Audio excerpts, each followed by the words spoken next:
Conferencia de la Universidad Popular Carmen de Michelena.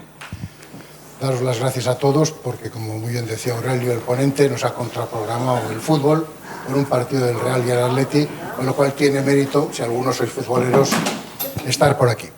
Dar las gracias también a los compañeros de los servicios técnicos, los que nos graban, los que nos escuchan y demás, y al Ayuntamiento por cedernos el local.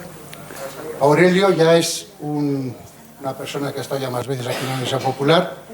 Él es médico, doctorado en medicina con una tesis cum laude por la Universidad de Alcalá de Henares, donde empezó a hablar ya de psicopatologías y otros factores relacionados con las toxicomanías. Profesionalmente ha trabajado como psiquiatra en centros de atención, ha dirigido el área de San Blas, donde se ha jubilado como responsable del área de San Blas de servicios psiquiátricos.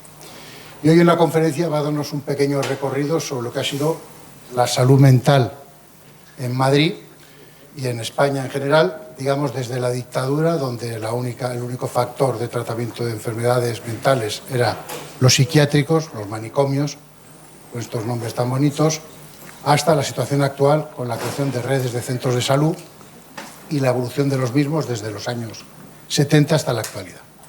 Aurelio considera que ha sido un elemento de éxito también el cambio de modelo de atención en base a la creación de centros de salud mental territoriales. Y sin más, Aurelio, gracias. Y gracias. Perdonad, apagar los móviles o los ponéis en modo avión para no tener ninguna sorpresa. Gracias.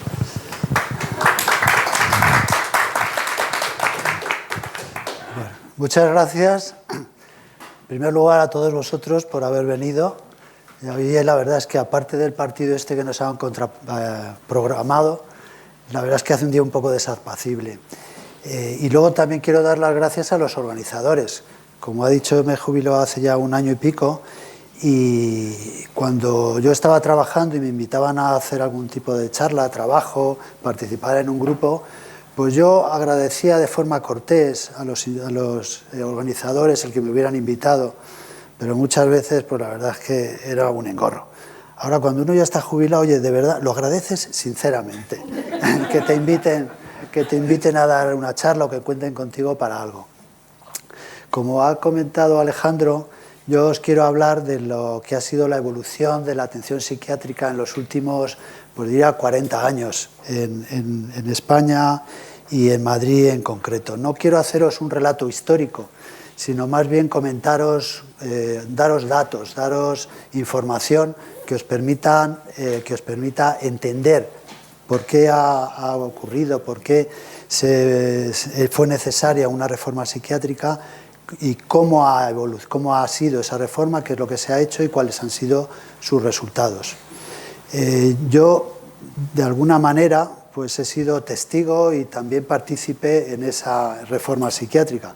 Como decía Alejandro, pues yo he sido el jefe del distrito de San Blas durante muchos años. La verdad es que desde muy joven, bien es cierto que no por méritos propios, sino porque San Blas en esos momentos era un barrio donde no quería ir nadie, y claro, el último que había terminado, que era un hombre de 29 años recién acabado, pues dijeron, bueno, tú donde no quieres ir de nadie, a San Blas. Y luego dijeron a continuación, debido a tus enormes méritos profesionales y de currículum, pues además vas a hacer también de jefe. Yo, pero no hay nadie antes que yo con más currículum. Sí, pero todos han renunciado. Entonces, pues nada, fui el jefe también del distrito. Y así, luego lo comentaré también. Luego hicieron un 2x1 conmigo, ya me estoy enrollando. Y dijeron, bueno, pues este chico tan majo, que además de llevar lo del distrito, ¿por qué no lleva también los pacientes del hospital psiquiátrico? Pues eso, por el mismo precio. Y dijeron, pues el más pringado de todos, pues este también. Y entonces también estuve llevando un montón de pacientes en el Hospital Psiquiátrico de Madrid, el que es ahora doctor Rodríguez Lafora, o sea que sí que tengo un poco de experiencia, tanto desde lo ambulatorio como desde lo hospitalario, en lo que ha sido la reforma psiquiátrica en Madrid. Os pongo aquí el índice, es un índice muy concreto, muy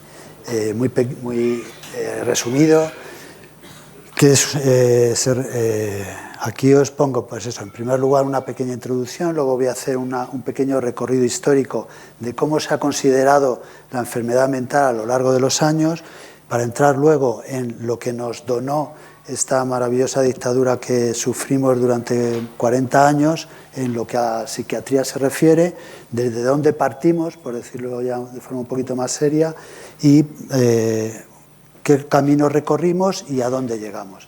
Y luego, para terminar, pues como se hace siempre, unas conclusiones que quizá más que conclusiones en algunos casos son reflexiones a propósito de lo que es la atención psiquiátrica también en este momento. En lo que es la introducción, yo lo que os pongo aquí, en primer lugar, es cómo se considera ahora, por lo menos, cómo considero yo la psiquiatría, qué es la atención, cómo es la atención psiquiátrica. La atención psiquiátrica ahora mismo es una atención de medicina especializada como cualquiera otra, es decir, que si cualquiera de nosotros pues sufre algún problema psiquiátrico, una depresión, una fobia, algo más grave, va a su médico de cabecera lo valora y bien intenta resuelve el problema o bien lo deriva al especialista, en este caso un centro de salud mental. Entonces, en eso la psiquiatría no se diferencia ahora, afortunadamente, de lo que es cualquier otra especialidad. Está integrada, pongo yo aquí. Desgraciadamente todavía hay algún centro que es monográfico, que es solo de psiquiatría. Muchos centros de salud mental, como el propio de San Blas, está en un edificio aparte, no está integrado con el resto de especialidades. Pero bueno, digamos que eso puede ser un problema menor si tú lo planteas en la atención de forma integrada. Y luego os comento también que, aunque es una especialidad más, también tiene sus peculiaridades. ¿Cuáles son esas peculiaridades? En general, los síntomas psiquiátricos son difíciles de medir, son más subjetivos. Es decir, cuando uno tiene una diabetes, pues lo que hace es que va a su médico, le saca sangre y dice, tiene usted una glucemia de 185, tiene usted una diabetes. Usted tiene un hipotiroidismo, que tiene unas hormonas tiroideas, una T4, una T3, de 0,02. Pero en psiquiatría, uno cómo mide la tristeza o cómo mide la ansiedad es diferente. No hay una prueba específica. Las propias enfermedades tampoco se pueden diagnosticar con las mismas garantías, con la misma fiabilidad que otras especialidades. Por ejemplo, en neurología, si uno tiene pues, un Parkinson, le hacen un DAT scan y dicen, usted tiene un Parkinson. Pero en psiquiatría, si uno tiene un trastorno bipolar, pues es que no hay una prueba específica que diga, este señor tiene un trastorno bipolar. Hay que hacer el diagnóstico por los síntomas clínicos. Y por si todo eso no fuera poco, muchas veces lo que nos manejamos son con trastornos de conducta, que eso también es más subjetivo todavía. Yo muchas veces comentaba con los residentes, cuando yo llevaba una anécdota, os voy a contar anécdotas que yo creo que hacen la presentación un poco más distraída, más divertida, porque las anécdotas en psiquiatría muchas veces son divertidas una vez que ya han pasado. Cuando estás sufriendo a lo mejor no te hace tanta gracia. Entonces, pues nada, llevaba yo allí poco tiempo, un psiquiatra joven y tal, entonces me citan a un hombre con un apellido raro y me aparece un fulano que solo habla en inglés, hago yo con mi inglés macarrónico la entrevista. Pero a mí lo que me llama la atención es que viene vestido de ciclista, con su maillot, su culot, había tenido una pequeña bronca con el vigilante de seguridad porque quería meter la bicicleta, tal que mi conclusión, este tipo está como una cabra. En plan así más científico, probablemente tenga una pequeña fase hipomaníaca. Entonces, pero luego yo empecé a darle vueltas y dije, es que este tío es americano. Luego, además, yo no domino el idioma tanto como un español, que yo sé si las frases que utiliza, si están bien hechas, bien incluidas en contexto, tal. Yo, hombre, le entiendo lo que dice, pero total, que yo por la tarde luego tenía clase, porque los españoles nos pasamos la vida dando clase de inglés y sin realmente a dominar el idioma. Pero bueno, yo tenía mi clase de inglés con una mujer súper inteligente, se llamaba Blake, y entonces era americana, y yo le dije, oye, Blake, digo, mira, me ha parecido a mí un tipo en la consulta, digo, vestido de ciclista y con la bicicleta. Digo, el tío era ingeniero aeronáutico. Digo, a mí eso es que no me... Me dice, no, a mí eso me parece normal. Digo, pero ¿a ti te parece normal que un tío, un ingeniero, se te presente Se pone, sí, dice, habría salido a dar una vuelta. Dice, bueno, estaba vestido con su maillot de ciclista, subió. Y yo entonces dije, o sea, para un americano, el que una persona vaya al psiquiatra vestido de ciclista le parece lo más normal. Sin embargo, en nuestra cultura yo creo que no era tan normal. Es decir, que tienes que interpretar, que es un poco lo que yo voy, los trastornos o los comportamientos en el contexto cultural en el que tú vives. Si yo hubiera sido traumatólogo, pues yo hubiera visto si el fémur o el húmero se había roto al montar en la bicicleta y haberse caído, y me hubiera dado lo mismo que hubiera sido americano, chino, español o maorí. Habrían visto la radiografía y se acabó. Es decir, la psiquiatría tiene un componente, pues eso, más subjetivo, que la hace, desde mi punto de vista, pues también más interesante. Es lo que a mí me atraía también de la psiquiatría, ¿no? Una de las cosas. Bueno, y después de este rollo, os empiezo a comentar cuál ha sido la evolución, cómo ha sido conceptuada la enfermedad mental a lo largo de la historia. Las primeras civilizaciones lo que pensaron es que la enfermedad mental estaba causada o bien por fuerzas naturales o bien era producto de posesiones demoníacas, y ya hay constancia de trepanaciones 5.000 años antes de Jesucristo, se interpretan como formas de conseguir o de intentar sacar los demonios de la cabeza de un pobre infeliz que se pensara que tenía un trastorno psiquiátrico. Pero realmente cuando la primera, digamos, cultura, o la primera vez que se consideran las enfermedades psiquiátricas como una enfermedad, es por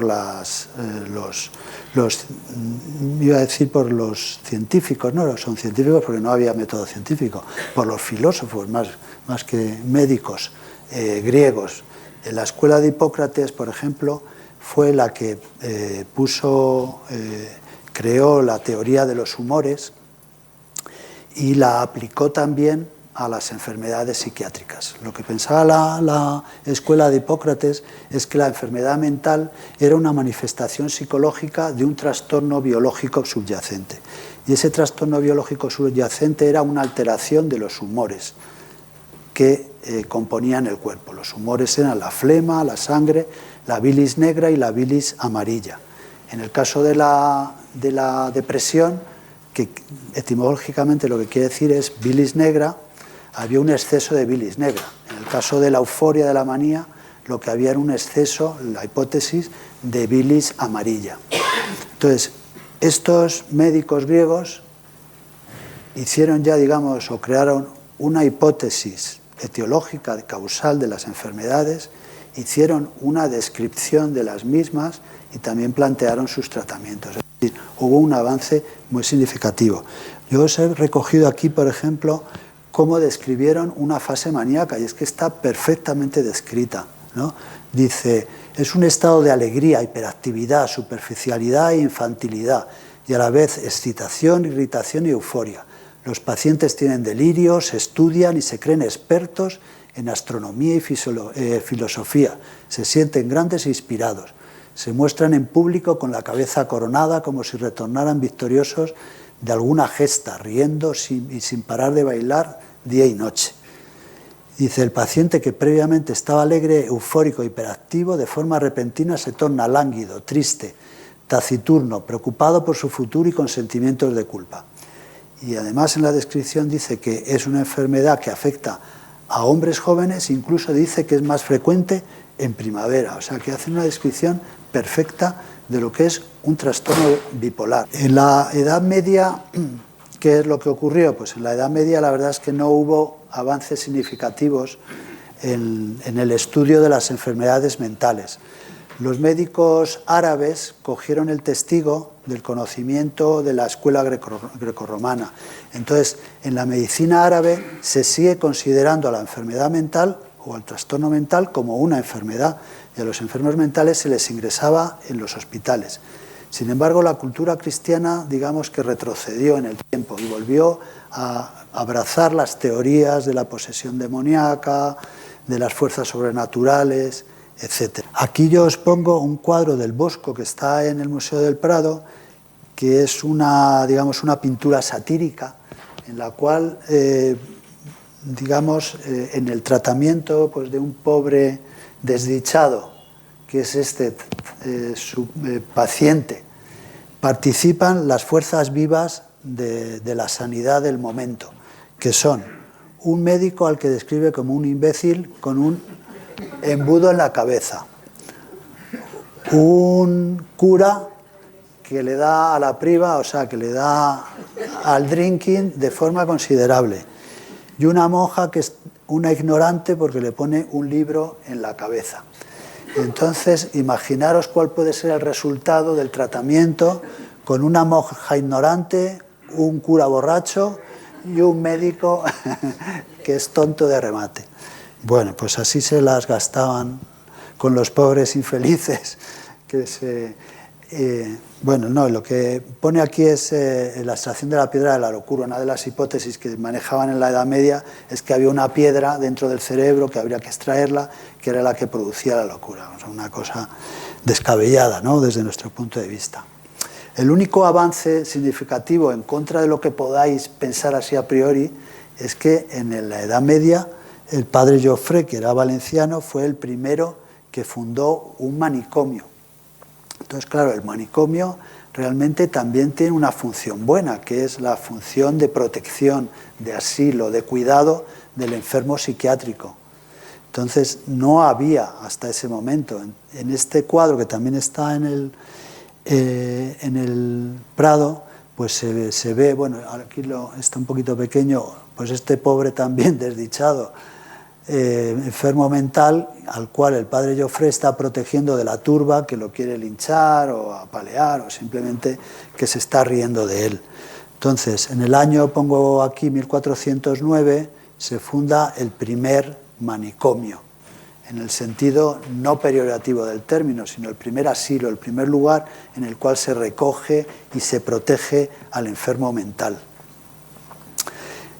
Después de la Edad Media, pues la verdad es que fue Descartes y su método el que nuevamente vuelve a considerar el trastorno mental como una enfermedad y empieza a aplicarse su método, que es el que, digamos, antecede a lo que es el método científico, con el avance que eso supuso para la medicina y para la psiquiatría. Entonces, a partir del siglo XIX, que es un poco un siglo después de lo que estuvo Descartes, pues ya se vuelve a ver grandes avances, se vuelven a describir en detalle todas las enfermedades en general, las enfermedades psiquiátricas también en particular, pero aquí surgen ya desde el principio las primeras diferencias.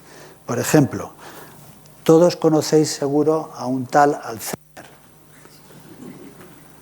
que ha pasado a la historia pues, como uno de los científicos y creadores de una enfermedad que desgraciadamente, aunque se describió y se estudió ya en el siglo XIX, a principios, digamos, a cuarto de siglo del XXI, todavía no tenemos solución. Bueno, pues lo que os iba a decir es que todo el mundo conoce a Alzheimer, pero Alzheimer no era más que un discípulo o un colaborador de Kraepelin. Estaban en el mismo departamento y los dos, y de lo que describieron, digamos, en el trabajo de equipo, fue una demencia precoz y una demencia más tardía. Entonces dijeron, bueno, venga, tú publica la demencia tardía y yo publico la buena, que es la demencia precoz, la esquizofrenia. Y resulta que al final el discípulo ha pasado a la historia y el jefe, que es este Kraepelin, no lo conoce nada más que los psiquiatras y no todos, ¿no?, que fue el que describió la esquizofrenia. Bueno, ¿por qué? Pues porque la demencia tardía, la enfermedad de Alzheimer, se puede diagnosticar, tiene una anatomía patológica que es muy clara, ¿no? Y la esquizofrenia, pues bueno, ha recibido distintos nombres, es más difícil de diagnosticar, es un poco distinto siempre la psiquiatría. En el siglo XX, ya estamos en el siglo XX, ya llegamos. Bueno, en el siglo XX os pongo ahí un cambio de paradigma. No solamente, para empezar, se funda la Organización Mundial de la Salud. Los nombres son importantes. Hace muy poco, o no sé si hoy, ayer o antes de ayer, se ha cambiado la Constitución para cambiar un nombre. y mucha gente piensa, qué idiotez. Bueno, no sé si es tan idiotez. A lo mejor los nombres también discriminan, ¿no? Y también estigmatizan. Luego os pondré algunos ejemplos. Bueno, entonces la Organización Mundial de la Salud, que tiene este logo, hablaba de que había que tener en cuenta no solamente la enfermedad, sino también había que procurar que las personas no enfermaran. Y en el caso de que enfermaran, habría que, si no se curaban del todo, rehabilitarlas, ¿no? Entonces, incluía además en la definición de salud el bienestar psíquico, o sea que había que tener en cuenta los aspectos psicológicos y sociales. En lo que es la atención psiquiátrica, en una de las reuniones, la 10ª reunión de expertos, ponen en los papeles en el año 61, la Organización Mundial de la Salud empieza ya a hacer hincapié en lo importante que es cambiar el paradigma, el centro de atención, el centro de gravedad de la asistencia psiquiátrica, de lo que es la asistencia en ingreso, en hospital psiquiátrico, en manicomio, a la atención ambulatoria, haciendo especial también énfasis en los aspectos de rehabilitación y de prevención. Aquí os pongo que otro hecho importante en el siglo XX fue la aparición de la antipsiquiatría. Aquí aparece una foto, seguro que lo habéis identificado todo, de la famosa película Alguien voló sobre el nido del cuco, en la cual se concentran la mayoría de tópicos típicos sobre la psiquiatría y el manicomio. Que bueno, podemos pensar que son tópicos o también desgraciadamente realidades, ¿no? De hecho, el protagonista, Jack Nicholson, pues es una persona que sin ser paciente mental se hace pasar por paciente mental para evitar una condena. Entonces, eso lo he vivido yo muchas veces. Entonces, digamos, la moraleja de la película es que se equivoca porque al final es peor el manicomio que la cárcel. En la realidad, yo lo que he vivido, y no es una exageración, es que muchas veces había, sobre todo varones, es lo que yo he visto, que se quieren librar o que el abogado les convence para que se libren de la cárcel aduciendo un motivo psiquiátrico, se les ingresa en un psiquiátrico. Ahora ya hay muchos más controles, pero en los años 80, sobre todo al principio, el juez dictaminaba una orden de ingreso forzoso y la persona se quedaba allí hasta que el juez revocara ese ingreso. Entonces, a lo mejor ocurría, bueno, y ocurrió, que era un kinky de 3 al cuarto que había hecho un atraco a una persona y tenía 4 años de cárcel, y claro, a lo mejor se pasaba 6 años encerrado en el psiquiátrico. Y nosotros, intentando convencer al juez que ni es enfermo mental, ni tiene sentido que esté aquí ingresado, pero al final pagaba más pena en el psiquiátrico que en una cárcel. Ahora ya os digo que eso es imposible, porque ahora ya en las mismas sentencias, incluso cuando es un ingreso forzado, se pone un límite de tiempo, que nunca puede exceder lo que sería la pena de cárcel, ¿no? Pero bueno, o sea que esto es exagerado, pues bueno, en algunas cosas sí, en otras no. Entonces, hablaba de lo que es el movimiento antipsiquiátrico. El movimiento antipsiquiátrico, que lo fundó David Cooper, pues tiene también aportaciones muy importantes como la de Maxwell Jones, que es el que crea, digamos, el concepto, empieza a trabajar con el concepto de comunidad terapéutica. Uno de los problemas grandes de los manicomios es que el entorno en sí era perjudicial, vamos a decirlo así. No ayudaba, sino que entorpecía en lo que es la evolución de la enfermedad, ¿no? Entonces, él lo que plantea es que todo, cuando una persona se pone en tratamiento, debe ayudar a mejorar al paciente. El entorno físico, por ejemplo, el hospital de la Fora esté en medio del campo, en su momento rodeado en medio de la nada, pues eso obviamente no favorece. El que haya, por ejemplo, habitaciones numerosas y no esté el paciente pues con su intimidad, pues eso tampoco lo favorece. O sea, en lo que es lo material, pero también en lo que es los recursos de los profesionales, todo debe de colaborar en el tratamiento. Entonces, desde la telefonista, el celador que está en la puerta, el auxiliar que acompaña al paciente, la enfermera, el médico, el director, todos tienen que trabajar en conjunto para conseguir la mejoría, la mejor de las atenciones para ese paciente. Este concepto se sigue utilizando hoy en día yo diría en las patologías más complicadas de manejo, como son las toxicomanías y los trastornos de personalidad. Entonces, ahora mismo, en las toxicomanías, uno ingresa en una comunidad terapéutica. En las unidades de trastorno de personalidad se habla de comunidades terapéuticas. ¿Qué es lo que se pretende con eso? Pues maximizar, digamos, el resultado terapéutico.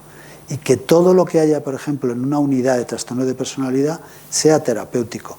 Y que todas las personas que trabajan, no solo el psicólogo, no solo el psiquiatra, también el auxiliar, la señora que sube la comida, que todos participen y colaboren en un mismo programa de tratamiento. Entonces yo creo que eso es una aportación de esta época y de esta, digamos, bueno, de estas personas que se quisieron rebelar contra lo que era la psiquiatría convencional de ese momento. En Italia, en la mayoría de los países europeos y en Estados Unidos, pues hubo personas que participaron activamente en ese movimiento que se ha llamado antipsiquiátrico. Por ejemplo, en Italia, pues el que más participó fue Basaglia en este movimiento. Él lo que plantea es que la enfermedad mental es la consecuencia de una marginación económica. Todos estos psiquiatras hacen un hincapié enorme en lo que son los aspectos sociales, y yo diría incluso políticos, porque la mayoría son marxistas, de lo que es la atención psiquiátrica y lo que es la enfermedad psiquiátrica. Entonces, este hombre lo que dice es que el problema de la enfermedad psiquiátrica es la marginación económica. El que os pongo aquí, que trabajó en Estados Unidos, aunque nació en Hungría, tiene dos libros que son muy reveladores. El primero se llama El mito de la enfermedad mental, lo escribe en inglés, y el segundo, que se hizo muy famoso, es La fabricación de la locura, estudio comparativo del movimiento psiquiátrico y de la Inquisición. Entonces, para este Thomas Szasz, los psiquiatras somos, pues, unos, vamos a decir, represores, o sea, no existe la enfermedad mental. Los psiquiatras nos la hemos inventado, hemos creado el mito de la enfermedad mental, dice que espoleados por la sociedad, que de esa manera dice que encuentra soluciones fáciles para enfrentarse a problemas complicados, como son las personas que no se ajustan a los moldes establecidos, que son rebeldes con el sistema. Entonces, es la forma de, digamos, de deshacerse de los rebeldes, de los que no se ajustan. Bueno, es una forma de verlo.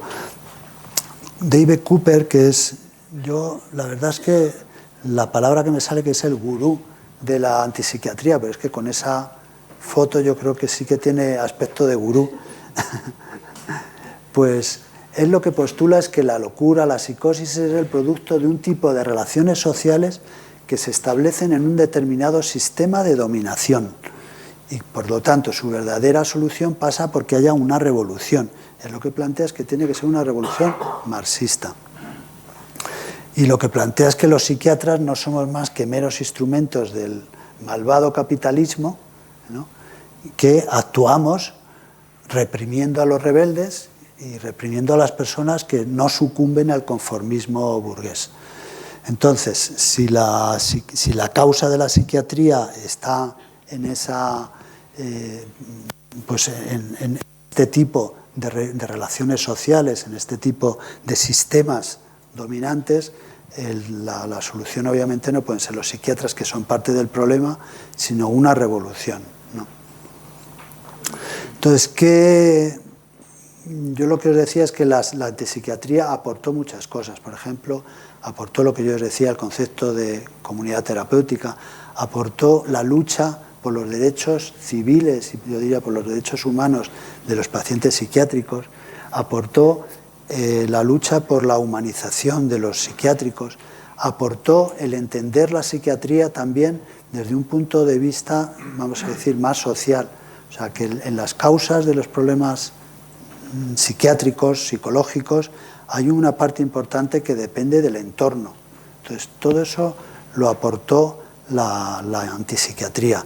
Yo creo que fue un revulsivo y la verdad es que, claro, a ti como psiquiatra, que te digan que eres un instrumento del capitalismo para reprimir a los rebeldes y tal, pues yo creo que a todo el mundo le revuelve, ¿no? Entonces, bueno, aunque tú pienses que no sea verdad, por lo menos en mi caso te hace replantear qué es lo que estás haciendo y cómo lo estás haciendo. Yo la verdad es que cuando preparaba esta charla, se lo decía a Ivonne, dio la casualidad que leí un artículo de Guillermo Altares, que es, ya sabéis, redactor jefe del País para el tema cultural. Entonces era un artículo que se llamaba, dice, que la realidad no te estropee tu bonita teoría. Entonces él se refería a que, bueno, los periodistas, todo dice que la realidad no te estropee un buen titular y tal. Y es lo que plantea este Guillermo Altares, es que no solamente hacen eso los periodistas. Él se refería en concreto, ponía un ejemplo de Trump y una historia, ¿no? Cómo los políticos también, cuando la realidad les contraría, les da igual, siguen abrazados a su teoría.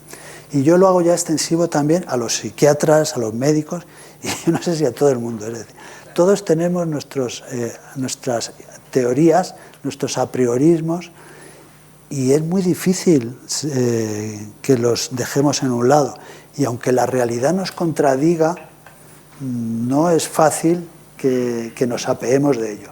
¿Qué quiero decir con esto? Que yo creo que la realidad es que la enfermedad mental existe y que es una teoría bonita el decir que es una causa de los problemas sociales, de los sistemas represivos y dominantes del capitalismo.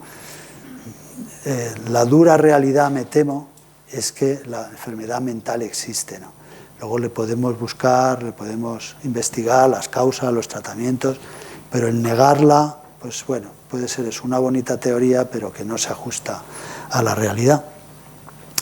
Bueno, para mí quizá más importante que este cambio de paradigma teórico, que creo que no aporta mucho a lo que es la psiquiatría en sí, lo que sí que creo que aportó muchísimo fue la aparición, la síntesis, la comercialización de los psicofármacos. En los años 50 se sintetizan muchos de ellos por serendipia, por ejemplo, la famosa clorpromacina, que es el primer antipsicótico, se investiga como antihistamínico y lo que se descubre es que es un antipsicótico. La iproneacida se investiga como antituberculoso y se descubre que es un antidepresivo.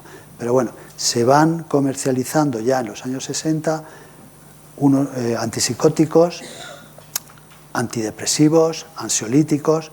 Por cierto, entre paréntesis, al que le guste un poco esta historia de la clorpromacina, el primer antipsicótico que se comercializa, hay un libro muy interesante que yo creo que a mí es el que más me gusta, de Almudena Grandes, que es La mujer de Frankenstein.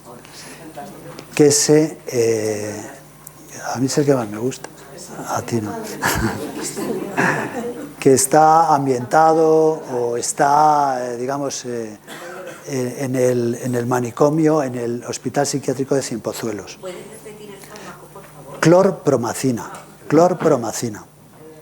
Entonces es la historia de un psiquiatra exiliado que vuelve a España y entonces empieza a utilizar la clorpromacina, pues eso, para poder desinstitucionalizar a los pacientes que están en el manicomio, en Cienpozuelos, y es muy bonito. Y además está muy bien descrita, muy bien escrita y muy bien descrita. Bueno, no me enrollo más, que si no... Entonces, lo que yo os digo es que la aparición de estos fármacos es lo que realmente ha permitido la desinstitucionalización. Porque si el paciente psiquiátrico grave no está bien sintomáticamente, no le desaparecen o le mejoran los delirios, las alucinaciones, es muy difícil conseguirle que viva adaptado en la sociedad. Si una persona tiene un comportamiento muy desadaptado, un comportamiento agresivo, va a ser rechazado. Y si no es en un manicomio, si no es en algún sitio va a estar porque la comunidad de vecinos no le admite, porque la familia se cansa de él, porque crea problemas en el entorno. Entonces es muy importante, es fundamental, o fueron fundamentales estos descubrimientos para conseguir la desinstitucionalización de los pacientes psiquiátricos. En la esquizofrenia, por ejemplo, os pongo aquí, es que los antipsicóticos consiguen muchas veces la remisión de las alucinaciones, de los delirios. Eso permite el trabajar con ellos a otros niveles, el trabajar a nivel psicológico, a nivel los terapeutas ocupacionales para recuperar su actividad laboral, etc. Lo triste es que en un porcentaje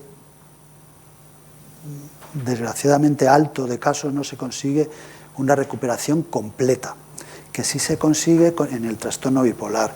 Con los estabilizadores, el trastorno bipolar, la persona tiene una remisión completa.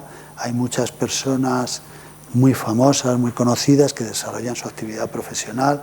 A mí siempre me viene a la cabeza, cuando hablo de esto, Francis Ford Coppola, que es uno de mis directores favoritos, entonces, que hace unas películas maravillosas, y él dice que tiene un trastorno bipolar, ¿no? Y luego otra cuestión no menos importante, y es que a los psiquiatras empiezan a acudir no ya los graves enfermos mentales, sino empezamos a acudir todos nosotros. Es decir, lo que podemos calificar trastornos menores. ¿Qué son los trastornos menores? Pues los trastornos de ansiedad, las fobias, las depresiones que no son tan graves. Entonces, en esto, como dice el dicho, quien esté libre de pecado, que tire la primera piedra. O sea, ¿quién no ha pasado una temporada con síntomas de ansiedad importantes, sin dormir? ¿Quién no ha pasado una temporada pues desanimado, decaído, sin ilusión, sin motivación? Entonces, claro, en la medida que el trastorno es menos grave, la prevalencia, o sea, la cantidad de personas que lo sufren es mayor. Y a lo que yo voy, que se me va la olla, me va otra cosa. Lo que quiero decir es que todos estos trastornos también, con la síntesis, con la comercialización de nuevos psicofármacos, han podido estar en tratamiento, y el sufrimiento que supone el no poder dormir ningún día, el sufrimiento que supone un cuadro de ansiedad grande, un cuadro fóbico, una depresión, todo eso ha mejorado o se ha superado con los psicofármacos. Bueno, y luego otra cosa, y es que, claro, el estigma de ir al psiquiatra va poco a poco desapareciendo, porque claro, ya al final a lo mejor es tu hijo o tu prima o tú mismo el que acabas yendo al psiquiatra, con lo cual ya no es una cosa de locos, sino que lo vives tú en ti mismo o en tu familia o en tu entorno cercano. Bueno, y ya vamos a ver qué fue lo que pasó durante la etapa franquista, qué es lo que nos legó la dictadura tan simpática que nos tuvo entretenidos durante 40 y tantos años, ¿no?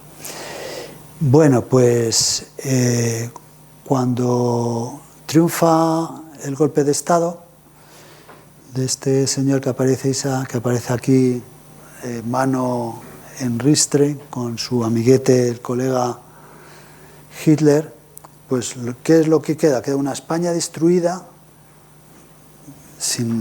muy pobre, y con los recursos a todos los niveles y los recursos psiquiátricos también, pues prácticamente desmantelados y sin nada, ¿no? Entonces, pues no había más que unos pocos hospitales psiquiátricos. A medida que fueron avanzando los años después de que termina la guerra, pues se crean algunos dispensarios de higiene mental, ahora lo vamos a ver, pero todo se centra, sobre todo en la primera etapa, en lo que son los ingresos en los manicomios. Y poco más. Se crean algunos departamentos neuropsiquiátricos en grandes hospitales, y lo que yo os decía, los dispensarios de higiene mental, que son insuficientes, mal dotados y mal coordinados con el resto de recursos, y basado todo en el régimen de internamiento.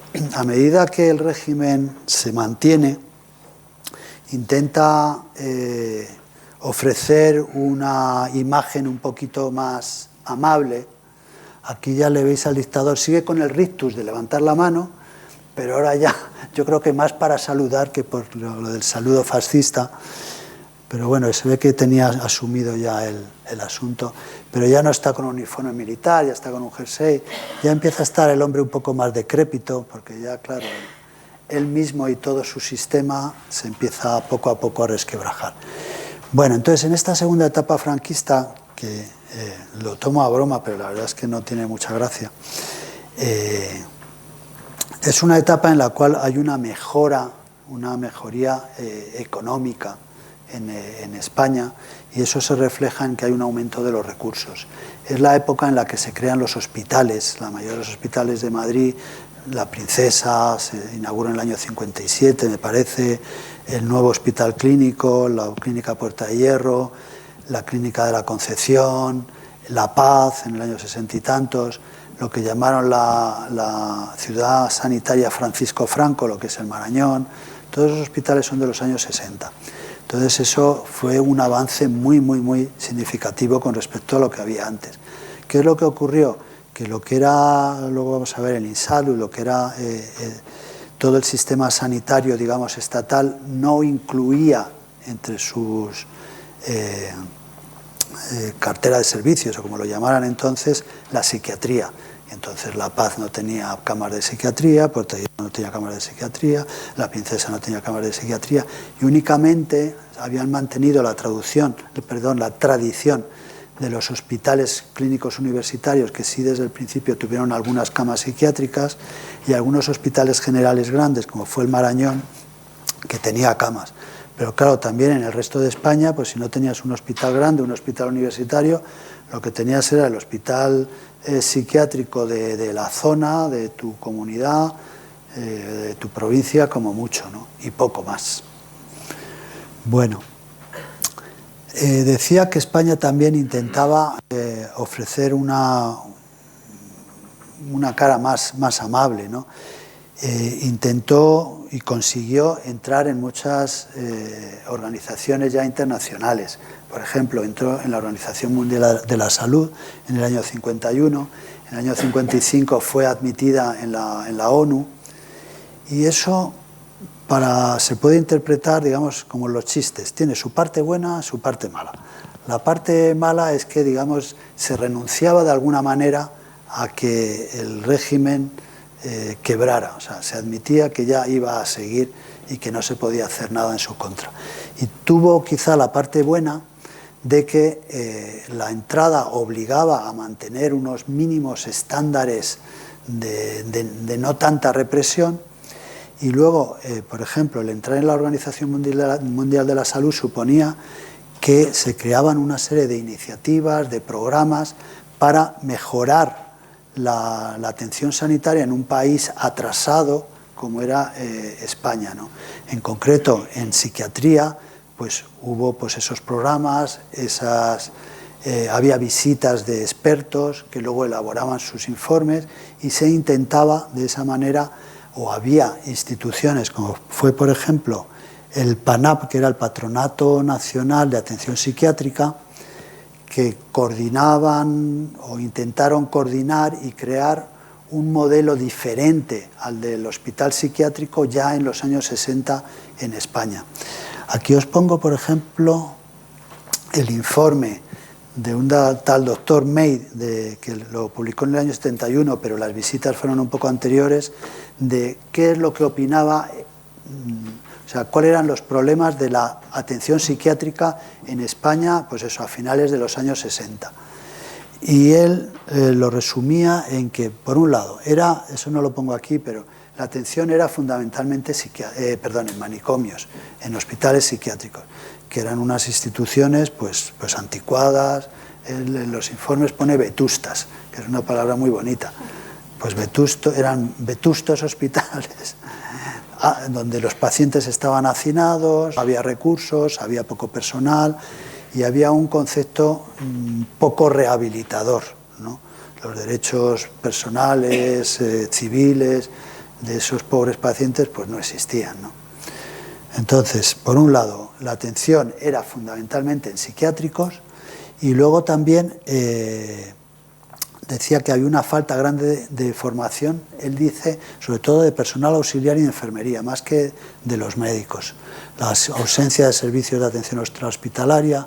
Y entonces aconseja al patronato de atención psiquiátrica una serie de cambios. Y este patronato pues, luego publica pues, lo que piensa que habría que hacer, que es lo que luego, unos años después, se empezó a llevar a cabo con la reforma psiquiátrica.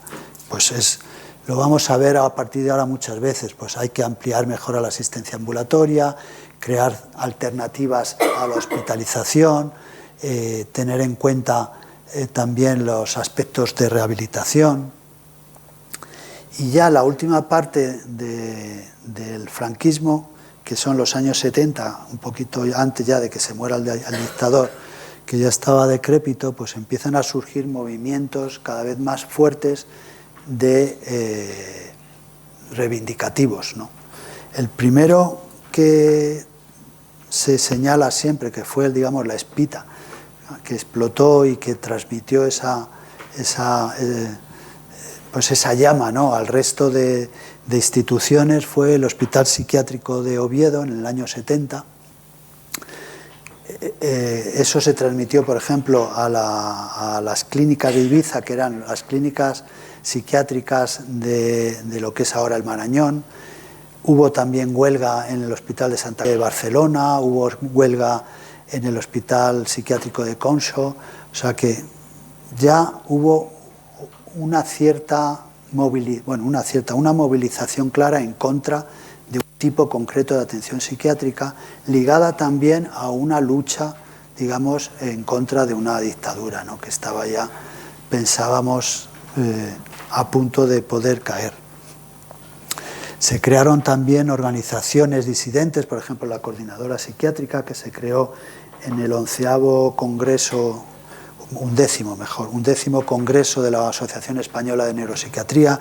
Se creó también la Asociación MIR, es decir, que ya eran por supuesto ilegales, y las personas que participaban y estaban dentro se la jugaban, porque aunque la dictadura estaba ya herida de muerte, es como los toros cuando están a punto de morir, todavía daba buenas cornadas. Y ahí estaba nuestro ínclito Fraga Iribarne, como ministro del Interior, sacudiendo y poniendo multas, que eso lo recuerdo yo perfectamente. Luego se hacía el demócrata, pero bien que sacudía fuerte.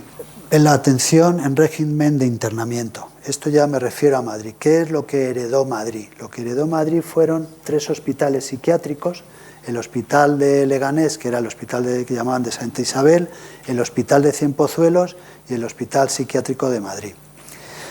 El primero se fundó en el año 1851, lo que diría nuestro ministro de Cultura un lustro después, o sea, 25 años después, el Hospital de Cienpozuelos, qué malo soy. Y el Hospital Psiquiátrico ya mucho después, en el 69. El Hospital del Leganés, ahora es el Instituto José Germán, pues fue el último, dentro de los hospitales de Madrid, el último que empezó con la reforma psiquiátrica. Fue en el año 86 porque pertenecía a la ISNA, pero fue también uno de los que yo creo que mejor lo organizó. Lo llevó a cabo Manuel Desviat, un psiquiatra, que yo creo que de una forma muy meritoria y yo creo que de una forma bastante inteligente organizó todo un sistema alternativo de ingresos, de tratamientos y poco a poco y de transformación del hospital psiquiátrico para convertirlo en lo que es ahora, ¿no? Fijaros, antes hablábamos me viene ahora a la cabeza, de lo que significan las palabras. Este hospital se llamaba Casa de Dementes. Entonces, claro, imaginaros que a cualquiera de nosotros o a un familiar le ingresan en una casa de dementes.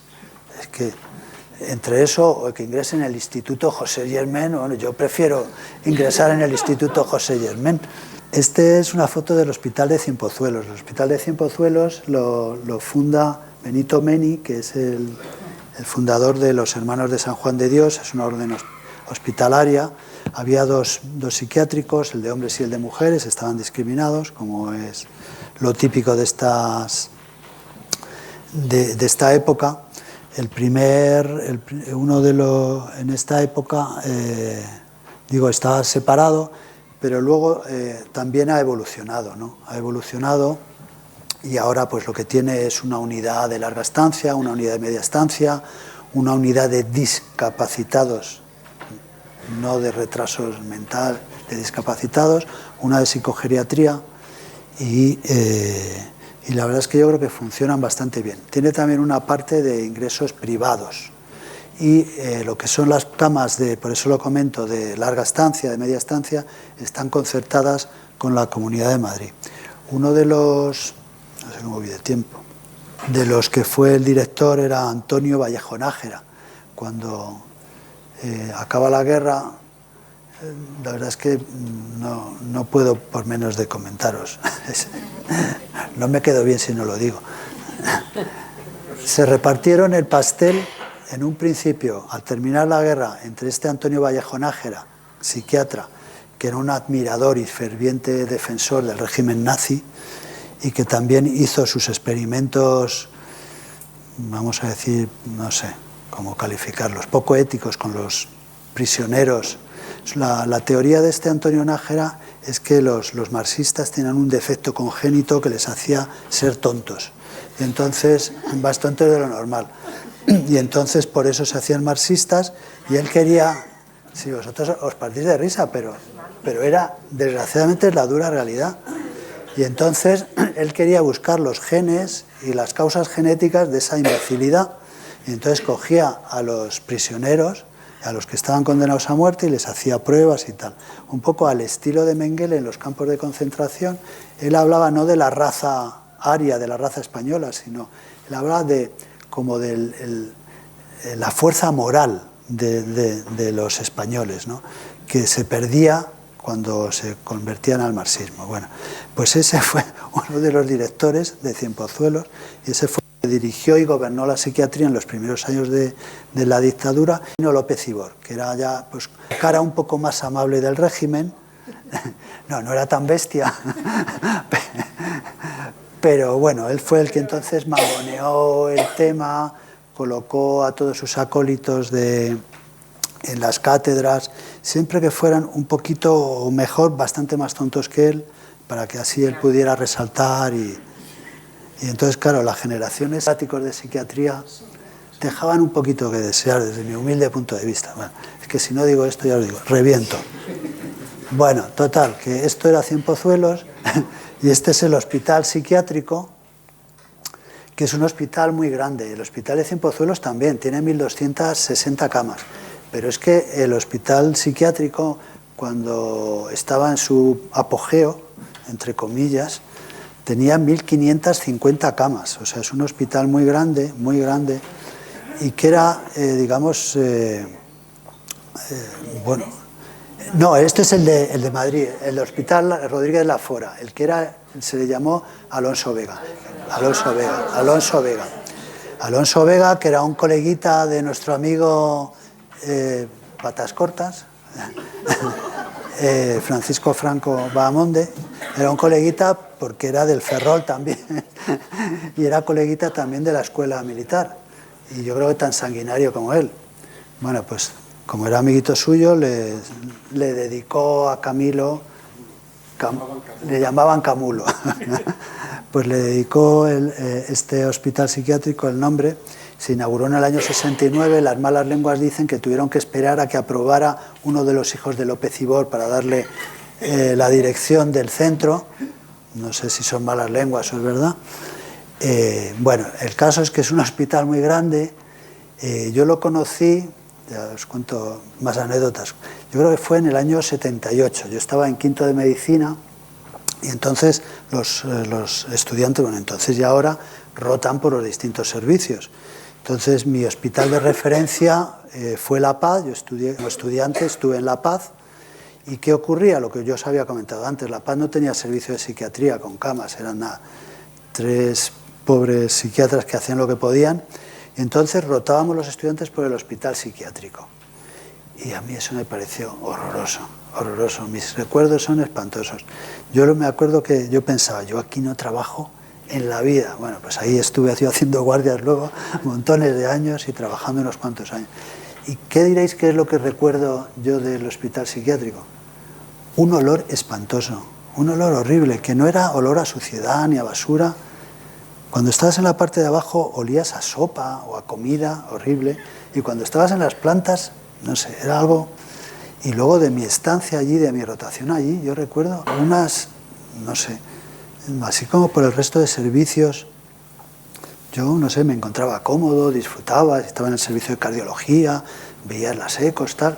Pues yo aquí roté con un fulano, que yo recuerdo una de las primeras consultas, entra un pobre hombre que había montado un pollo pues con una cogorza por la calle, tal, entrevista, tal y cual, y ya cuando se va, dice, yo a este, dice, de escarmiento le voy a tener 3 meses aquí ingresado.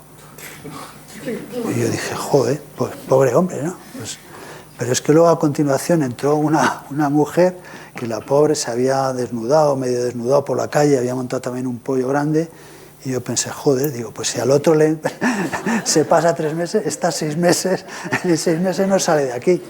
Bueno, espantoso. El nivel tampoco era bueno, porque claro, nosotros veníamos pues, de un hospital como La Paz, donde los psiquiatras tenían un nivel muy bueno, eran muy buenos psiquiatras. Y yo a mí me parecía que había un poquito de diferencia. Bueno, que me enrollo con esto. Ahora, en resumen, el hospital de las 1.550 camas tiene como 350 nada más, y ahora es un hospital polivalente con una unidad de trastornos de personalidad de 26 camas, una unidad de desintoxicación alcohólica, otra de deshabituación alcohólica, una unidad de desintoxicación de drogas, 3 unidades de hospitalización breve, varias unidades de cuidados prolongados y alguna unidad de cuidados intermedios. Entonces no tiene mucho que ver. Esto es un poco repetir lo que yo os había dicho. A nivel ambulatorio pues existían los consultorios, los dispensarios que llamaban de higiene mental. Se crearon también algunos dispensarios de atención para el tema de drogas y alcohol también. Y luego las famosas consultas de neuropsiquiatría, al final ya creo que de los años 60. Eso la verdad es que no he conseguido saber con qué fecha concreta empiezan las consultas de neuropsiquiatría. Pero bueno, las consultas de neuropsiquiatría ya sabéis lo que eran. Bueno, las consultas de especialidades en general eran consultas de 2 horas donde se mezclaban muchas veces especialidades, pues eso, neurología y psiquiatría, cardiología y neumología. En concreto, había un neuropsiquiatra en San Blas, que era donde yo empecé a trabajar, que tenía gala, hacía pública ostentación de que él quitaba las sillas en su consulta para que los pacientes no se pudieran sentar y no le entorpecieran la consulta. Entonces dice, claro, es que tengo 2 horas, dice, si se me empiezan a sentar ya me dirás tú qué es lo que puedo hacer yo. Y entonces, pues claro, quitaba la silla. Es un sistema, imaginaros vosotros como pacientes que entráis a un psiquiatra y os quitan la silla. Dice, pero... Entonces, bueno, claro, estás completamente descolocado. O sea, ¿qué le vas a contar? ¿Qué le vas a decir? ¿Qué complicidad, qué empatía vas a encontrar tú en el psiquiatra que te ha quitado la silla? No te puedes ni sentar. Bueno, también imagino que habría neuropsiquiatras, porque en todas partes hay gente pató, como dice, seguro que eran buenísimos y estaban más de las 2 horas, igual que hay médicos de atención primaria que están mucho más tiempo del que, digamos, estipula su contrato, pero que era uno de San Blas, que luego afortunadamente no se quiso venir a mi equipo porque dijo que había una enemistad probada contra él. Y digo, pues a lo mejor, debe serlo. No le gustaba mi despacho, yo sí, tenía las sillas bien puestas y además intentaba que estuvieran a juego con el sillón, en fin. Bueno, eso es un poco lo decíamos antes, son cosas trágicas, ¿no? Como la dictadura, pero bueno. La legislación en el franquismo, pues bueno, os hablo aquí del seguro obligatorio que empezó en el año 42 y bueno, deciros nada, 3 cosas del seguro obligatorio. Fue el primer sistema de protección obligatoria contra la enfermedad que cubría enfermedad común nada más, que cubría a los trabajadores y a los familiares, y que en un principio solo cubría lo que era medicina general y maternidad, y también lo que era la farmacia, los gastos farmacéuticos, también indemnizaciones por fallecimiento, etc. Bueno, fue un avance. Solo cubría a los trabajadores económicamente débiles. Eso al final lo que suponía es que más o menos el 30% de la población estaba cubierto por el sistema obligatorio. Luego, el régimen, en la Ley de Bases de Sanidad Nacional, decía lo que tendría que haber, y lo que tendría que haber eran los dispensarios de higiene mental, los departamentos neuropsiquiátricos en los grandes hospitales, los manicomios, pero ellos mismos decían que tendría que haber algún sistema de rehabilitación.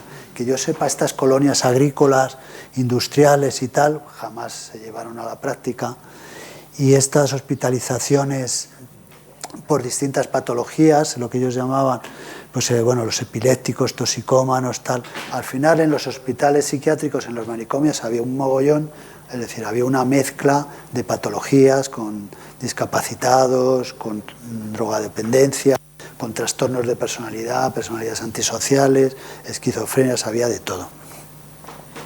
Y luego también en esta ley hablan de la lucha contra la toxicomanía, contra el alcoholismo y la morfinomanía. En lo que es la historia de las drogas, que no sé si algún día, pues a lo mejor os comento, España y en general los países occidentales, por lo que empezaron fue por una adicción a la morfina, y sobre todo una adicción a la morfina de los estamentos sanitarios. Entonces eso era un problema grave, eso y claro, el alcoholismo, que es nuestra droga. En la democracia, ¿cuáles son los hitos, digamos, así más, digamos, de tipo legal? Se crea en el año 78 el Instituto de la Seguridad Social, que lo que hace es gestionar las prestaciones económicas, capacidad laboral, transitoria, incapacidad permanente, la jubilación, los gastos de jubilación, de muerte, etc. Luego, aparece la Constitución en el año 78, de la que tanto estamos hablando ahora, que es la que establece y consagra los derechos de los españoles en cuanto a recibir una atención sanitaria y una protección de seguridad social. Luego, la ley, antes de la Ley General de Sanidad, el informe de la Comisión Ministerial sobre la Reforma Psiquiátrica, que es, digamos, el punto de base, la iniciativa que se crea por un grupo de expertos para llevar a cabo la reforma psiquiátrica y que luego desarrolla la Ley General de Sanidad. La Constitución española, yo no me voy a entretener, ya lo sabéis, pues lo que dice es que se debe mantener un régimen público de seguridad social, que debe estar reconocido el derecho a la protección de la salud, etc. Entonces, la reforma psiquiátrica. Fíjate, lo que os pongo lo primero es victoria del Partido Socialista. ¿Por qué? Porque yo creo que, como dice, luego lo vamos a ver más adelante, Desviat, no solamente fue un cambio, una transformación de la atención psiquiátrica, fue el cambio y la transformación de toda la sanidad y de todo el país. Todo el país cambió. Y en eso yo creo que hay que reconocer el liderazgo que tuvo el Partido Socialista en el país y en la Comunidad de Madrid, que entonces hubo 3 legislaturas seguidas de Leguina al frente de la Comunidad de Madrid, hoy expulsado del Partido Socialista. Bueno, entonces a lo largo de los años 80 se creando ya iniciativas que sentaron las bases, como pongo yo aquí, de lo que luego que permitió luego la reforma psiquiátrica. Una de las cosas importantes que se hizo nada más empezar fue cambiar la legislación sobre el internamiento involuntario. Anterior, lo que estaba en vigor no lo pongo aquí, así, el decreto del año 1931, que al final eso lo que se traducía es que era el director del hospital psiquiátrico o incluso el gobernador civil el que decidía si un ingreso era pertinente o no era pertinente. Entonces, claro, si tú tienes una institución privada ingresas a una persona, pues a lo mejor lo que te interesa es mantener a esa persona ingresada, porque vas a seguir cobrando si eres una entidad concertada. Y la ley del año 83 reformó eso por completo y fue también un paso enorme en lo que ha sido el reconocimiento de los derechos de todos nosotros, que podemos ser en cualquier momento pacientes psiquiátricos, ¿no? Y lo que establecía este decreto es que cuando tú ingresas a un paciente de forma involuntaria, tienes que dar parte al juez, al juzgado, en las primeras 24 horas. Y luego el juzgado, en menos de 72 horas, tiene que decidir sobre ese ingreso. Y eso yo, en mi experiencia profesional, se ha llevado a cabo en el 100% de los casos. O sea, no ha habido excepciones. Siempre se ha hecho, había un protocolo en los hospitales y en los juzgados también lo llevaban. Hubiera mucha carga asistencial, no hubiera carga, siempre iba el forense o el juez. A lo largo de toda mi carrera profesional solo ha habido un caso en el cual no se me ha corroborado el ingreso involuntario. Fue un caso que a mí la verdad es que no se me olvidará porque fue un poco patético. Era un hombre de color que había montado un lío, un pollo por la calle, lo había cogido la policía, lo había traído, yo lo vi en urgencias, entonces tuve que hacer también la entrevista en inglés y yo le preguntaba, "Where do you come from?" y el tío me decía, "From Spain". Tío, pero de España, pero no sabía español, el pobre, por eso era de raza negra. Total, yo no sabía lo que le pasaba, digo, está montado un pollo, vete a saber lo que le pasa, lo mismo tiene una esquizofrenia, yo qué sé, o simplemente se ha emborrachado, o se ha metido algo. Total, que yo lo dejé ingresado, digo, y que no se me escape, no vaya a ser que monte un pollo. Bueno, pues al día siguiente lo vio el juez y el forense y decretaron que no ha lugar el ingreso involuntario. Yo, pues oye, donde hay patrón, como se dice, no manda marinero. Y entonces procedieron los celadores a invitar al susodicho a irse. Y para nuestra sorpresa el hombre dijo que no, que él estaba muy bien, que había dormido perfectamente en esa cama, muy calentito, que había cenado de puta madre y que, porque le íbamos a echar nosotros de ahí. Y entonces la invitación tuvo que ser algo más contundente, ¿no? Y lo que me decía es que el pobre luego, una vez que ya se le había expulsado del recinto, intentaba volver a entrar. O sea que lo mismo, yo me equivoqué y efectivamente el hombre estaba de acuerdo y lo que quería era, pues, el pobre un lugar donde poder pernoctar. ¿Cuáles son los principios básicos de la reforma psiquiátrica? Los principios básicos de la reforma psiquiátrica los he enumerado aquí en 7, son la integración de la psiquiatría en el marco sanitario, como una especialidad más. La planificación basada en los postulados de la psiquiatría de sector y comunitaria. ¿Qué quiere decir esto? Pues que tenemos que dividir y sectorizar la atención psiquiátrica, de manera que nosotros entendamos como profesionales al paciente, como yo decía antes, en su contexto, y nos podamos coordinar con los recursos sociales y sanitarios, el médico de cabecera, los servicios sociales, pero también con otro tipo de recursos, centros culturales. Yo, por ejemplo, cuando empecé con el tratamiento con los drogodependientes, pues yo me tuve que coordinar con el centro cultural para que me dejaran un local, para que pudieran hacer allí unas actividades, montar ahí un hospital de día, etc. Entonces, si no hay una sectorización, si a ti te viene un drogadicto, un toxicómano de Carabanchel, no puedes actuar, no puedes coordinarte con el médico de cabecera, no puedes montar un hospital de día. O sea, es fundamental el que esté sectorizado. La base de la asistencia tiene que ser ambulatoria, tienen que ser equipos interdisciplinares, muchas veces se ponen multidisciplinares. Lo que se quiere decir es que tiene que ser un equipo que trabaje de forma coordinada por un objetivo común. Nosotros en nuestro servicio lo llamamos un plan terapéutico individual. Y de ese plan terapéutico tiene que participar, como las comunidades terapéuticas, desde el administrativo que está abajo, la enfermera, la terapeuta ocupacional, el psicólogo, el psiquiatra y los otros recursos a los que tú puedas derivar al paciente, es decir, el centro de rehabilitación laboral o el centro de día al que vaya por las mañanas. Es decir, que tiene que haber equipos interdisciplinares. La hospitalización debe realizarse en hospitales generales, tiene que haber una concepción contando con los aspectos biológicos, psicológicos y sociales, y luego garantizar los derechos civiles.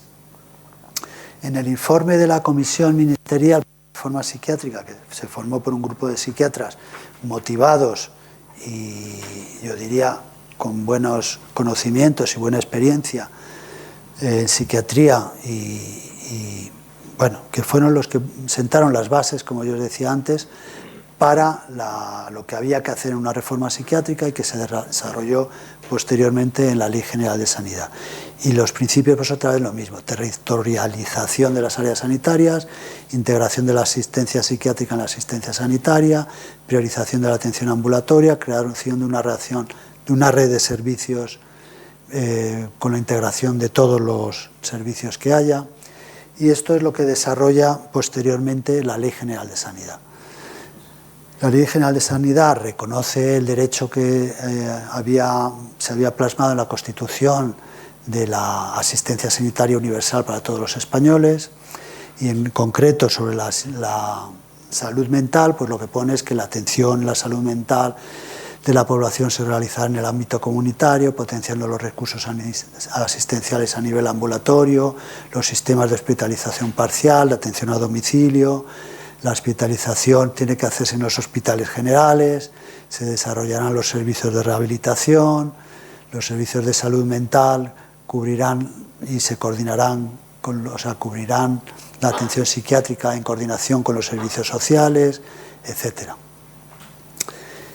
Lo que yo os decía antes es lo que dice la reforma psiquiátrica surge y se desarrolla en un contexto de cambio y transformación social enorme, y cambio y transformación sanitaria del sistema sanitario también muy grande.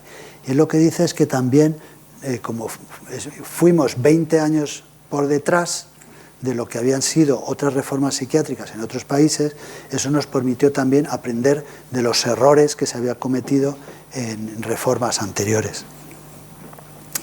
Entonces, los resultados de la reforma psiquiátrica, ¿cuáles han sido? Pues los resultados de la reforma psiquiátrica realmente yo creo que han cubierto, y ya me anticipo a las conclusiones, los objetivos que se plantearon, porque durante los años 80 hubo una reforma enorme, se integró a los pacientes en el sistema sanitario general de salud, se desarrolló una estructura organizativa de servicios de salud mental, se aprobaron medidas legislativas. Por ejemplo, como yo os decía, el decreto de ingreso involuntario, se creó, por ejemplo, un organismo que era el ANTA, la Agencia Madrileña de Tutela del Adulto, que ahora lo llaman de otra manera, pero que es más o menos lo mismo.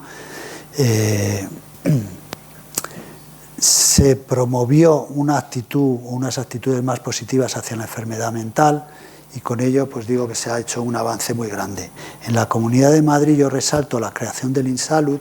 En los años 80 yo os decía que se habían sentado las bases, se habían hecho las bases para una reforma psiquiátrica. Pues en la Comunidad de Madrid una de las cosas que se hizo fue crear el Instituto de Salud Mental, que fue luego el que desarrolló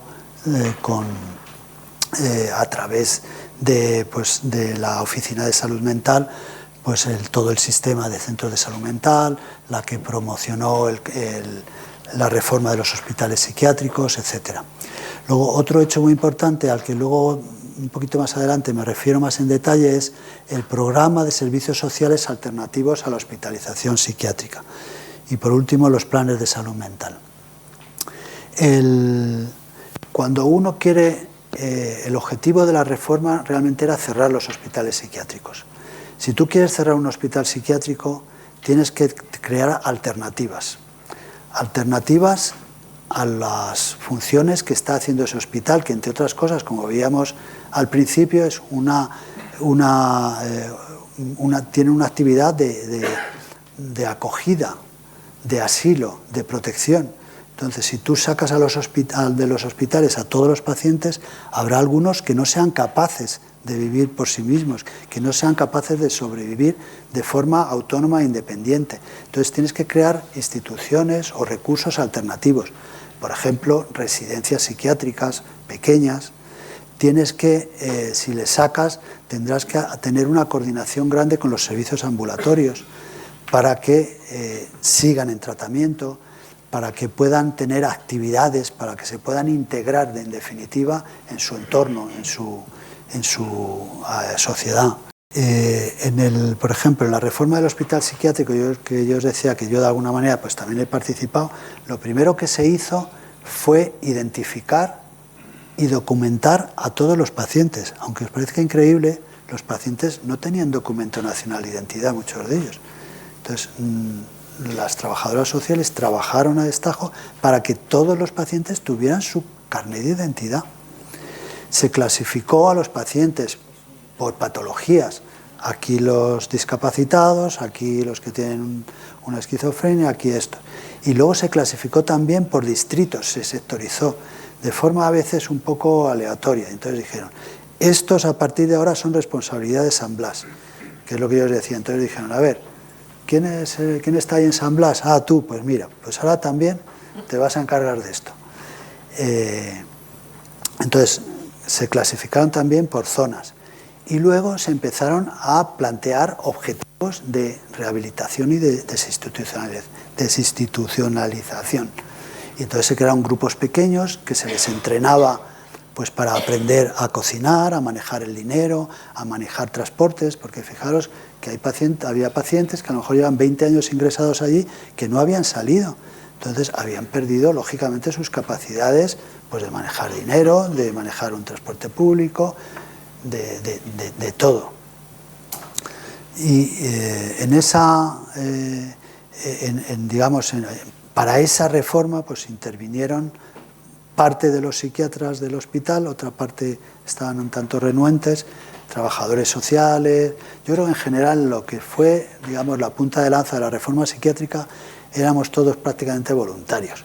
De hecho, luego a los centros de salud mental que empezaron en el año 84, la mayoría de los que íbamos éramos voluntarios, bueno, en mi caso porque no tenía otra cosa a lo mejor donde ir porque acababa de terminar, pero por ejemplo del hospital psiquiátrico sí salían voluntarios psiquiatras para trabajar en los centros de salud mental. Entonces a partir del año 84 se crean los 3 primeros centros de salud mental que fueron los de Alcobendas, los de Móstoles y los de Getafe. Yo roté ya como en la formación como especialista en el de Alcobendas en el año 84-85, o sea yo después de su inauguración. Y eso para mí también fue un choque, porque yo estaba acostumbrado a las reuniones de equipo. Yo tenía de jefe en Ramón y Cajal a López Ibor, el hijo mayor.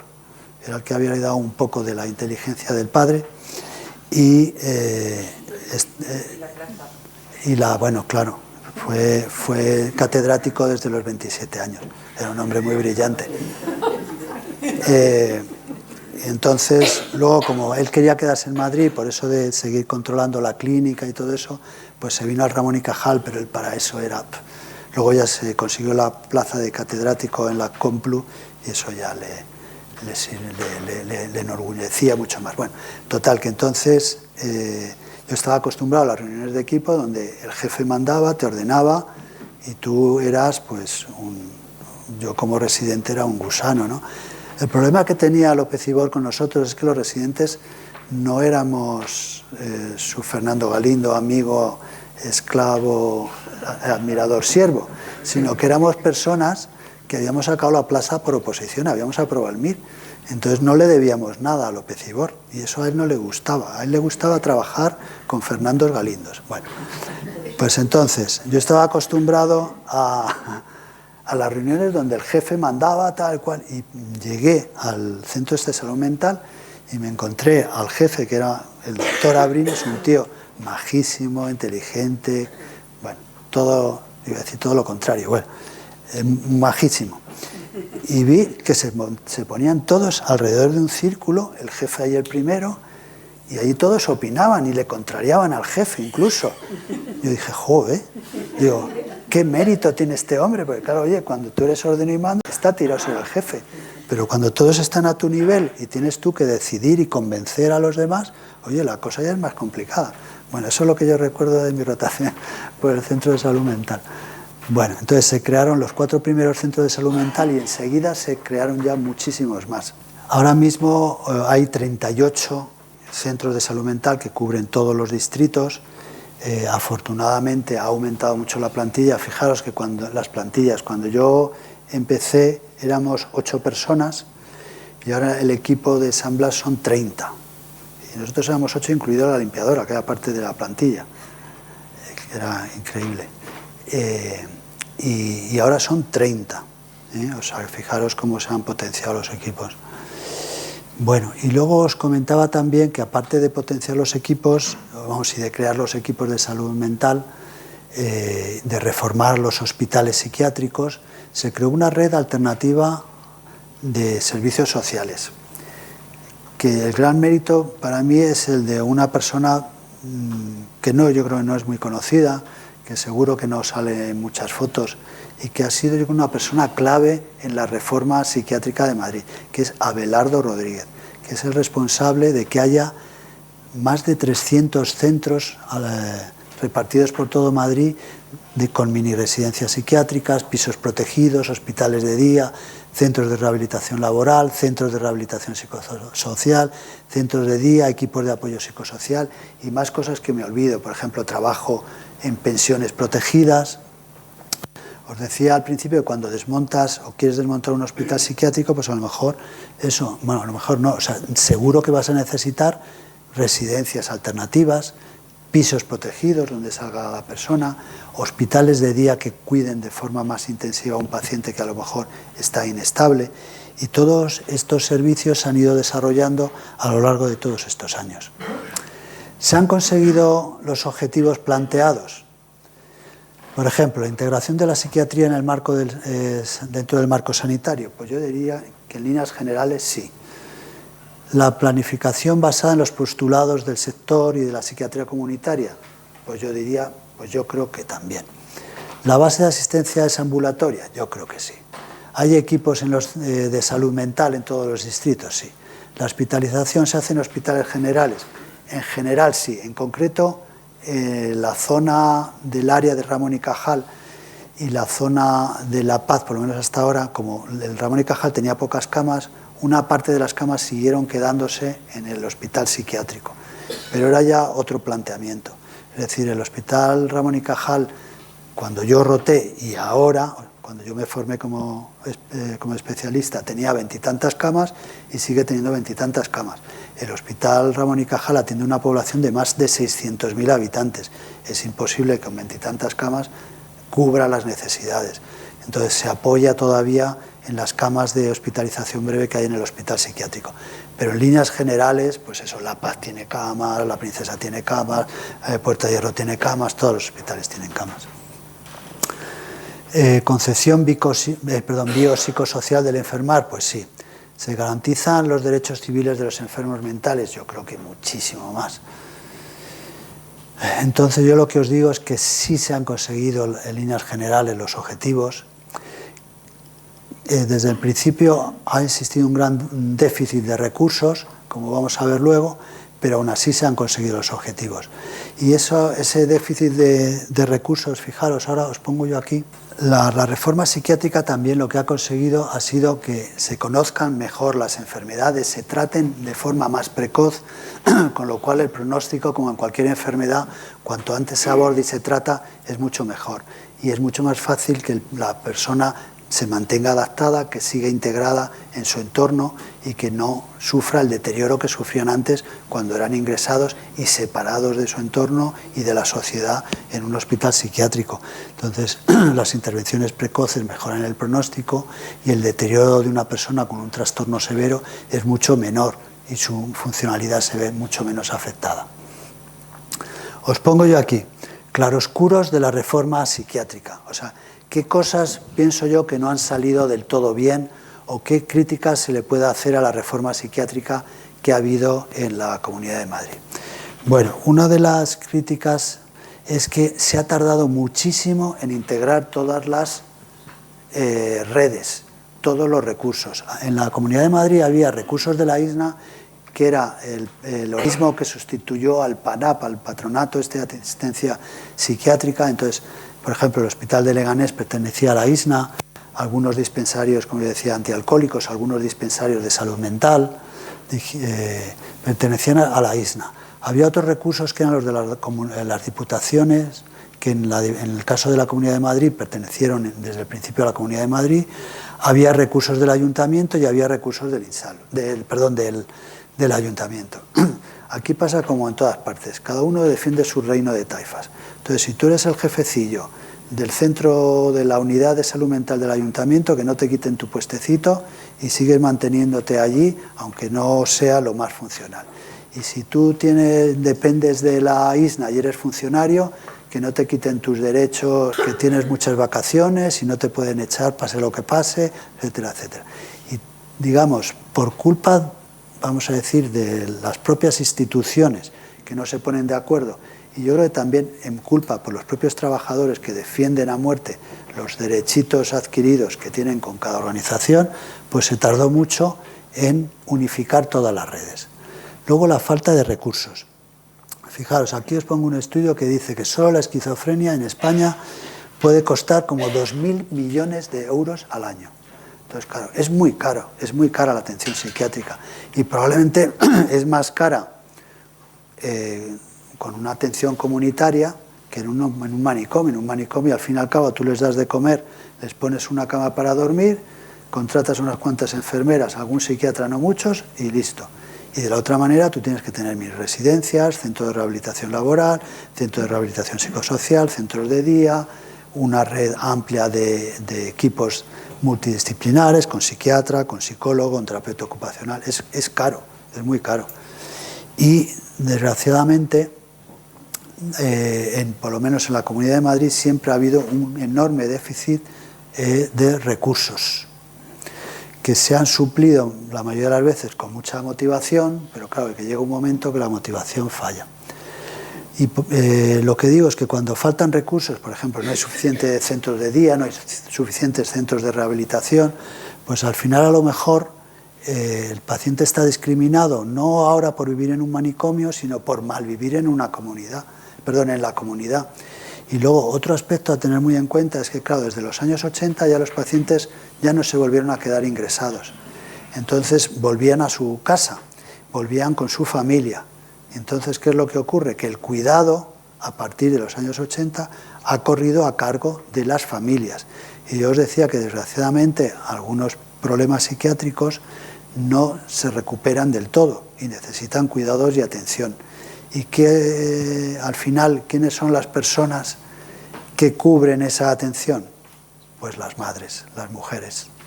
La mujer y en concreto la madre de los propios pacientes, que condiciona e hipoteca su vida, hipoteca su desarrollo profesional y su desarrollo personal por el cuidado de su hijo, porque luego, y su salud, porque luego cuando fallecen los padres, los hermanos, no digamos ya la familia más lejana, primos, tíos, tal, nadie quiere saber nada. Entonces, lo que digo aquí es que el perfil del cuidador, que era una mujer, o que es una mujer de 50 y tantos años, familiar del enfermo, yo diría madre del enfermo, que ejerce ese rol, dice que dedica al menos 22 horas semanales. Yo no sé este estudio, esto está sacado de un estudio. Yo diría que dedica su vida y todas sus energías, ¿no?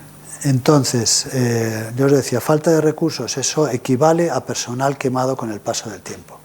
En los centros de salud mental cada vez ha habido más demanda, no solamente de casos graves, sino, yo os decía, de trastornos menores, entre comillas, pero que son muy frecuentes. Antes de empezar la charla hablábamos que la puerta de entrada del sistema público es infinita.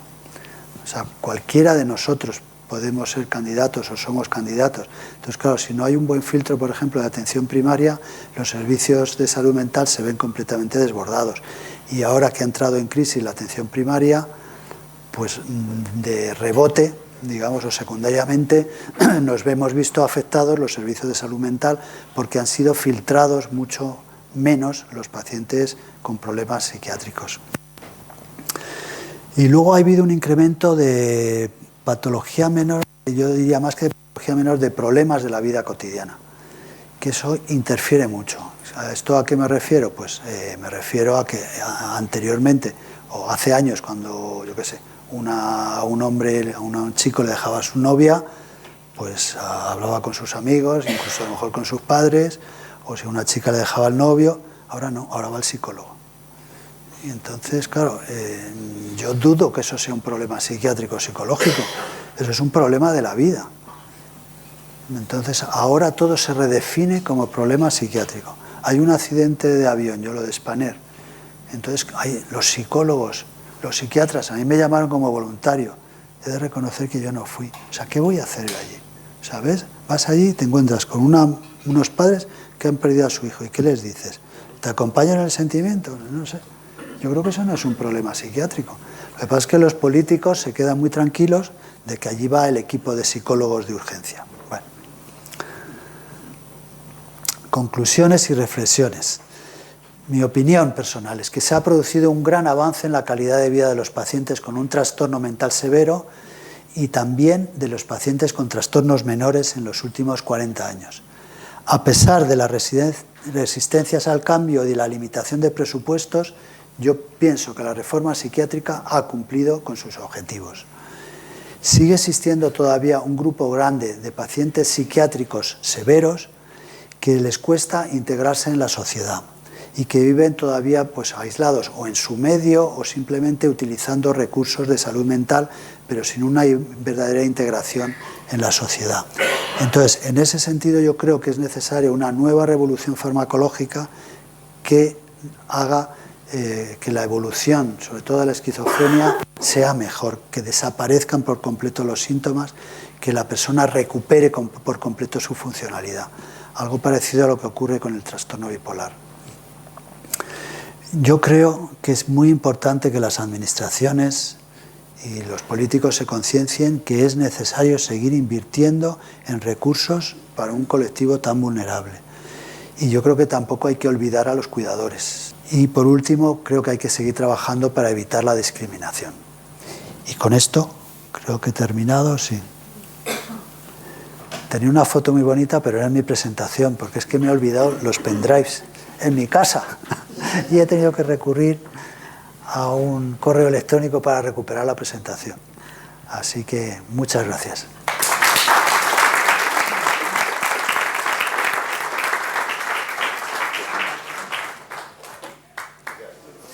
Son menos 25 pasadas, hasta las 9 en principio tenemos... menos 10. A menos 10. Menos 10 porque hay que recoger. Ah, vale, vale. Pues entonces tenemos... Pues nada. Se agradecen las preguntas, sobre todo si son fáciles. Sí.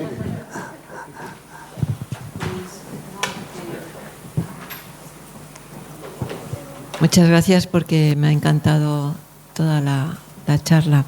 Y bueno, es que estaba un poco en contra del tema, el título de la charla, porque pensaba, pues eso, la evolución, todo muy bien, pero sí señalar por mi experiencia personal laboral en los pacientes estos que son difíciles, o sea, de mala evolución, y el entorno psicosocial, ¿no?, que tienen.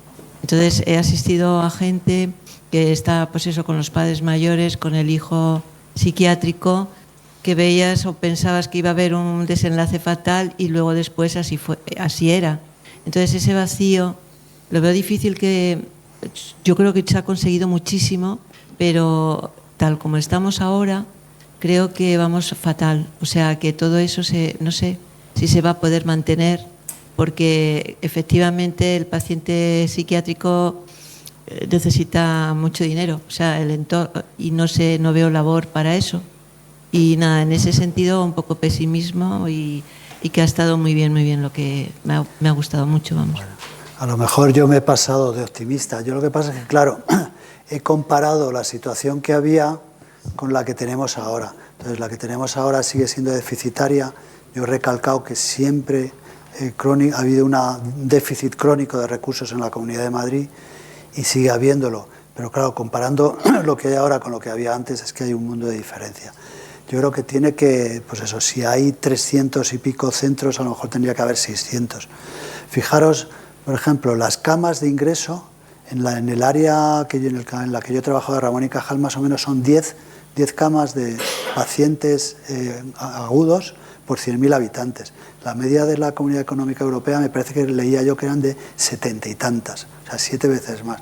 Entonces, claro, eso al final lo que supone es que muchas veces llega el paciente a urgencias, tú no tienes cama, entonces tienes que luchar, entre comillas, con la familia, porque la familia ya está completamente desbordada y no aguanta más el peso del trabajar, el tratar con el paciente, tú tienes que convencerlo, le dices vaya usted al centro de salud mental, el centro de salud mental a lo mejor también están desbordados y te dan cita para dentro de 3 semanas o 4 semanas, entonces claro, todo eso efectivamente queda mucho todavía por trabajar.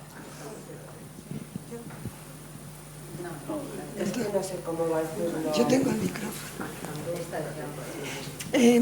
A ver, ya terminaste. ¿El micrófono quién lo tiene? Sí, yo.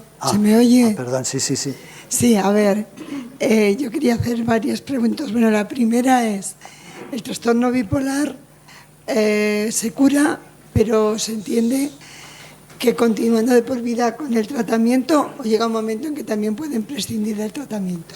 El trastorno bipolar es como todas las enfermedades en el año 2024 y es que tú lo tratas y desaparecen los síntomas, en el mejor de los casos, pero tú no curas la enfermedad. Ajá. Es como una diabetes, tú le pones insulina y entonces baja la glucosa, pero tú no le curas porque el páncreas sigue sin funcionar bien.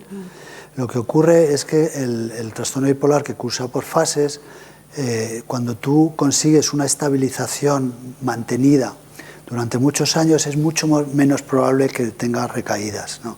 Entonces te puedes plantear reducir el tratamiento, reducir la dosis para evitar efectos secundarios, etc. Pero lo que es la enfermedad, en el año 2024, lo único que tú curas son las enfermedades contagiosas, infecciosas, que matas al bicho. Ya. Y luego el trastorno límite de la personalidad, dice que hay una... Bueno, no sé si te puedo tutear o... Sí, claro. Hay una unidad en el Afora. Sí. Bueno, hay unas listas de espera, así como de 6 meses o 1 año, con lo cual, bueno, está ahí, pero como si no estuviera. A lo mejor soy más pesimista. Y luego después, el psiquiatra en el centro de salud, que es de nuestra referencia, Colmenar Viejo, bueno, sí, psiquiatras y demás, pero con el tratamiento de las pastillas y demás, no se soluciona. Quiero decir, hace falta psicólogos y no hay psicólogos suficientes. Luego, es bastante, a ver, yo digo, en el momento actual es bastante deficitario. Y otra cosa que te quería preguntar es el tema de que a los enfermos que tengan un ingreso forzoso se los lleven atados. ¿Eso es legal o sigue siendo legal y si lo quieren hacer los médicos lo pueden hacer? ¿O eso por fin ya va a desaparecer? Bueno, esa la verdad es que son muchas preguntas. En cuanto al tema de los recursos, pues volvemos a lo de antes. Es cierto que serían falta muchos más psicólogos. Yo, por ejemplo, en mi equipo luché por conseguir más psicólogos y eso no lo conseguí, porque éramos 4 de adultos y 2 de infantil. Conseguí recursos, por ejemplo, de enfermería o de otro tipo, pero de psicólogos no. Pues sí, es cierto. Entonces se forman listas de espera grandes. En recursos tipo unidades, trastornos de conducta alimentaria, trastornos de personalidad, unidades de desintoxicación, pues hay mucha lista de espera. Pues sí. Lo que pasa es que luego también te llevas grandes sorpresas, porque luego la lista de espera corre más de lo que parece, porque luego muchas personas renuncian. Cuando les llega el turno no quieren ingresar, pero bueno.